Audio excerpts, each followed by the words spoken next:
I finally got my hands on JBL newest speaker, the JBL Pulse 4.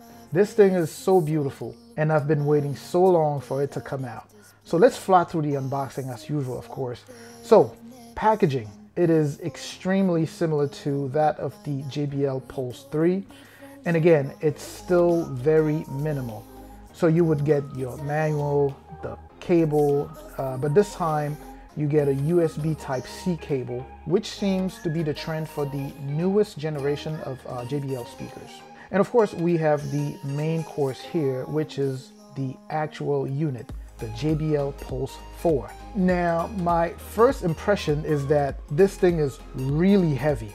It actually feels like it could be maybe a time and a half heavier than the JBL Pulse 3. But that's not what it says on paper. This thing is about 2.8 pounds versus 2.1 pounds for the JBL Pulse 3, and that's what it says on paper. Let's talk design.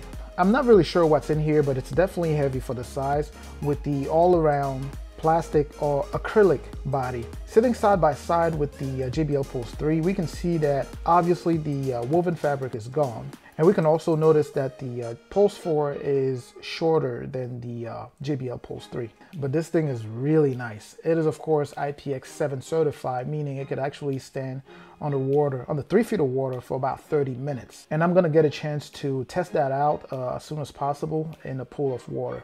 Okay, so some of the physical features here would be the power button up here, followed by the Bluetooth button. Then on this side right here, you have the volume rockers with the play and pause button sitting right in the middle of them.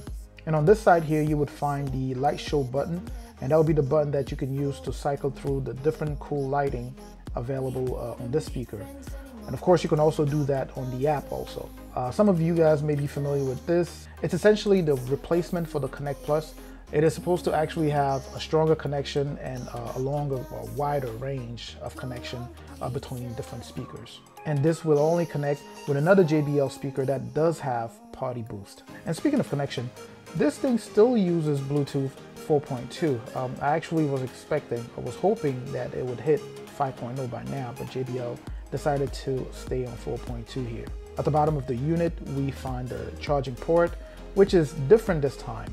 We have the USB Type-C, and of course the jack is gone. And right next to it, there is the battery life light indicator.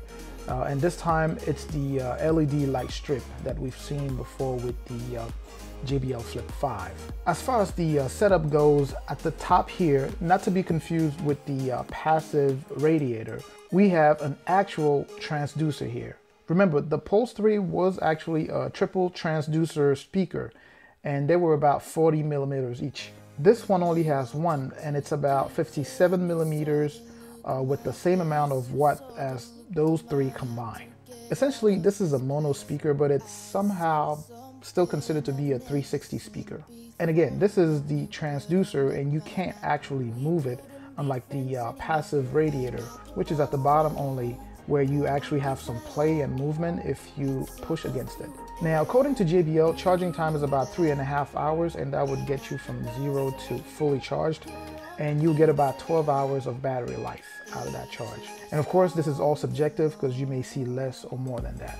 As far as sound quality, I didn't really thoroughly test it. I only played it for a few minutes just to somehow gauge the quality of the sound, and it seems a bit crispier than the sound coming out of the JBL Pulse 3. This is it for this unboxing video. I'm going to do some more thorough testing of this, and I'll be back with a full comprehensive review of this speaker. I hope you enjoyed this video. Please don't forget to go ahead and subscribe, comment, like, and I'll catch you guys in the next one. Peace.